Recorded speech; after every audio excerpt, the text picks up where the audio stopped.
On est ici à l'AEB, l'Association des écrivains belges, et dans une pièce reconstituée en fait, où devait travailler Camille Lemonnier. En fait, il est né à Ixelles, hein, il est mort à Ixelles aussi, et il vivait pas très loin d'ici. J'ai oublié le nom de la rue, et c'est sa sœur qui a permis... C'est ça. Ouais. C'est ça. Enfin, finalement, il y a très peu de lieux d'écrivains qui soient réellement à l'identique. Donc, moi, ça ne m'a jamais gêné.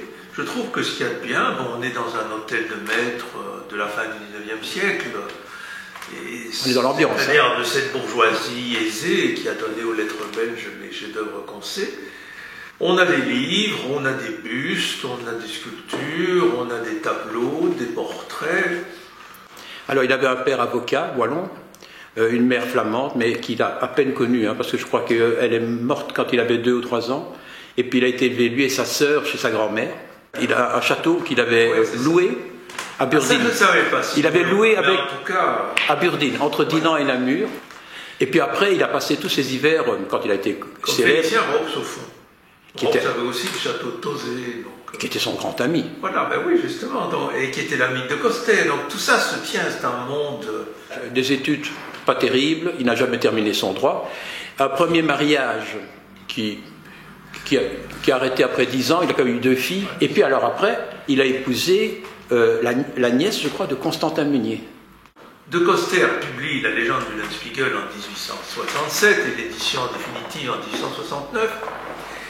Et en 1870, Napoléon III et l'armée française perdent un peu la tête et tout le reste, et se font écrabouiller à Sedan par les Allemands.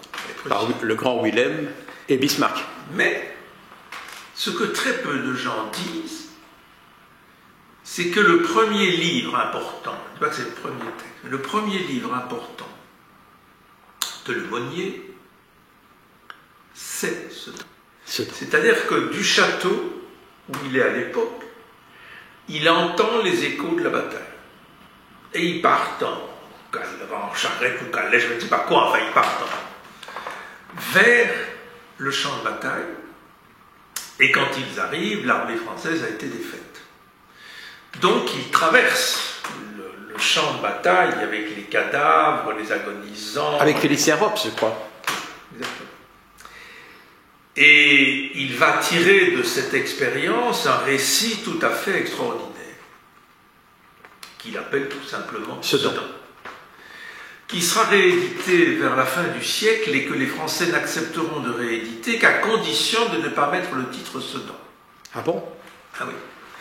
Et donc le livre est republié sous le titre Les Charniers, et c'est quand même, on peut dire, avec ça, plus avec des contes flamands et tout ça dans les années 70-80, qu'il advient sur la scène littéraire.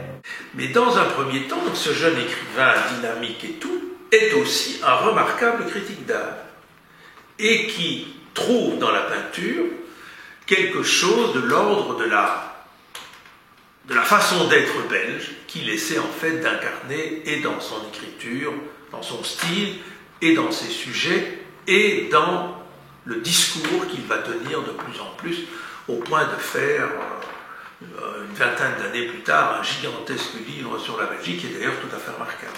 Il décrit tout, Lemonnier. Il décrit Sedan. Dans l'Hallali, il décrit la fin d'une sorte d'aristocratie rurale dont il reste un descendant. Dans la fin des bourgeois, il fait en un livre ce que Zola fait en 20. Mais ils sont un peu anarchistes, c'est-à-dire que ce qu'ils aiment, et ça on le voit très fort chez Eckhout aussi, c'est des gens qui sont sur la limite, d'où l'extraordinaire figure du braconnier dans Un mâle. Une façon d'écrire, on appelle un chat, en tout cas pour l'époque. Oui, pour l'époque c'était assez costaud. Osé, si on peut dire. Oui, osé, c'est ce qui a fait son succès à Paris d'ailleurs. Mais au contraire, ici à Bruxelles, j'étais très très mal vu par les journalistes catholiques et par la grande bourgeoisie, parce qu'il employait des mots ça ne se faisait pas. Il a eu 2 procès. Oh, oui, 2 ou 3. Et évidemment, c'est Picard qui le défend. Oui. Brillamment d'ailleurs. Alors après Le Mal, il y a le livre qui fait qu'on l'appelle le Zola belge. Il n'aimait pas, je crois, l'expression. Hein. Non. Ben non, parce que le Zola belge, souvent, on ne peut pas dire toujours, souvent, c'est quand même une façon de dire c'est un naturaliste mineur. Entre le mal et la fin des bourgeois, il y a un livre tout à fait extraordinaire qui est consacré, on pourrait dire, à la sidérurgie belge. Au laminoir. Au laminoir. Mais Apecher, c'est H-A-P-E, A-P. A-P Lacher. Et A-P Lacher. Donc c'est quelqu'un qui laisse son bras ou sa main dans le laminoir, complètement ou partiellement. C'est l'horreur, ça. C'est tous les dangers de l'industrie. Ouais. Contre quoi, d'ailleurs, une partie de l'action du mouvement socialiste va se déployer pour que justement il y ait des conditions de travail avec un minimum de sécurité, ce qui n'existait pas du tout. C'était une époque où vraiment on pouvait parler du pays noir. Hein. Tout à fait. Et c'est d'ailleurs l'époque où il y aura la grande grève sauvage. 1887. 6, je pense. S'il vous plaît. Moi je crois que c'est 86. Ah. Qui est réprimée par Van der Smissen qui commandait le corps expéditionnaire au Mexique. Et par rapport à quoi Edmond Picard, l'autre, dit plutôt que de réprimer, légiférons.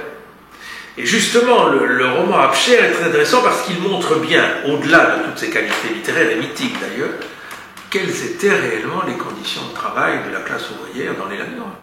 Mais mon grand-père, c'est pas si vieux que ça, allait travailler le dimanche jusqu'à midi, à pied, à la mine. Il n'était pas au fond, il était au-dessus, mais enfin, il a travaillé là-bas, jusque le dimanche midi, à pied, il faisait 10 km pour aller, 10 km pour revenir, à Ouam. Donc c'est vraiment le...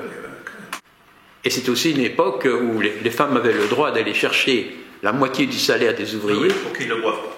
Ben, en fait, Camille Lemonnier vient avant cette génération-là. Lemonnier vient avant. Donc il était déjà considéré comme... Et c'est la génération de la jeune Belgique qui, en 1883, parce qu'il n'a pas reçu le prix du gouvernement, fait un banquet où il y a même une place vide qui est la place de Pirmé, et où il est consacré maréchal des lettres. Exact. Et ça, c'est vraiment la dynamique. Picard, la moderne, la jeune Belgique, le Monnier, et toute la machinerie qui va durer pendant 20-30 ans, elle se focalise, elle se noue en fait, après la mort de De Coster en 1879, dans ces années-là. Et ils sont dans un jeu de circulation entre Paris, Erard et Cocaïne-Kibic, le Monnier à Ixelles et il a ses châteaux, donc il y a un mouvement en fait franco-belge qui est, je pense, d'ailleurs une des richesses et une des libertés de cette époque. C'était quand même un fameux gaillard. Hein. Ah oui, c'est un écrivain, je pense, qui continue d'être injustement méconnu. On le lit peu. Alors, comme dans toute œuvre, il y a des œuvres plus fortes que d'autres. L'homme en amour, c'est quand même un peu pesant, mais un mal, c'est tout. Apecher, c'est un chef-d'œuvre dans le genre. Il faut relire le Monnier. On va demander à Monique Dorcel de conclure. Il y avait donc sur la terre des gens qui ont tout et d'autres qui n'ont rien. Des crève-lafins qui claquent des dents sur les routes et des richards cousus d'or qui s'entonnent à baffrer au coin de leur feu. Ce n'était pas d'hier que cette inégalité existait. Il le savait bien. Mais elle avait glissé sur sa cervelle sans y laisser d'empreinte. Tandis que maintenant, elle sonnait en lui la révolte.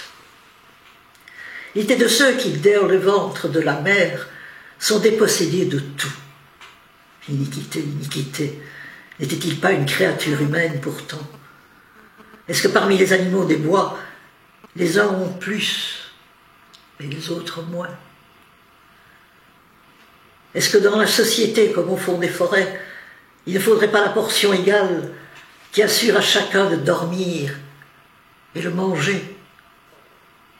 Tout au moins la richesse et la joie devraient appartenir aux hommes forts, aux êtres vigoureux, à ceux qui ont bec et ongles. Il se souvint d'un village où un homme l'ayant appelé voleur et brigand, il avait pris cet homme à la gorge, en plein cabaret, un dimanche après vêpres, l'avait terrassé, et lui avait laissé sur le front entre les yeux la marque des clous de fer de ses souliers. Ah, on appelait voleur et brigand.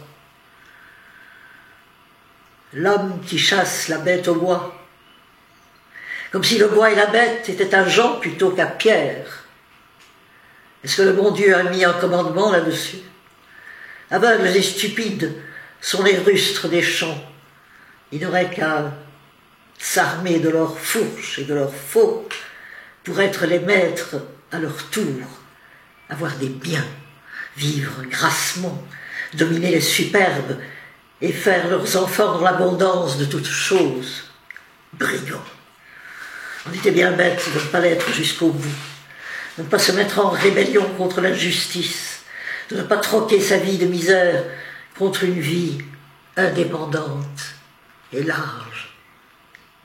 Pendant 3 nuits, il rôda autour de la ferme des Hulottes, fourgonné par le besoin de la vengeance. Des pailles étaient amoncelées dans les hangars. Il n'aurait eu qu'à laisser tomber le feu d'une allumette. Toute la ferme aurait flambé comme une torquette de tabac. À la faveur de l'incendie, il se serait coulé jusqu'à Germaine. Et là, au milieu de la danse des flammes, dans le bal rouge d'une suprême et funeste kermesse, il aurait crié: ta maison, ton père, tes frères, tes domestiques, les bêtes de tes étables et de tes écuries brûlent à cause de toi. Hurle, démène-toi, appelle à l'aide, je te tiens. Je veux voir ce que tes os feront de poussière. Une répulsion native pour les œuvres lâches lui fit abandonner ce projet. Qu'est-ce que ces gens lui avaient fait? Rien de mal. Il n'en voulait qu'à Germaine. Un rayon de lune bleuissait les vitres de sa chambre, tandis que, caché derrière la haie, il ruminait ses idées. C'était là qu'elle dormait, là qu'elle reposait demi-nue, et il se figurait son corps superbe, couché dans la tiédeur des draps, avec l'écrasille lourd de ses seins. Un goût de volupté ardente fit bouillir son sang. Le cœur lui monta à la gorge. Dans un spasme, il rêva de monter jusqu'à elle, de lui coller sa bouche aux dents. À l'instant d'après, de lui plonger un couteau dans le cœur. Le pré blanchit autour de lui, sans qu'il s'aperçût de l'approche du jour, et il demeurait couché à terre, la tête dans les poings, hébété, regardant maintenant pointer dans les vitres, à la place de la lune blonde, l'aube rose qui montait.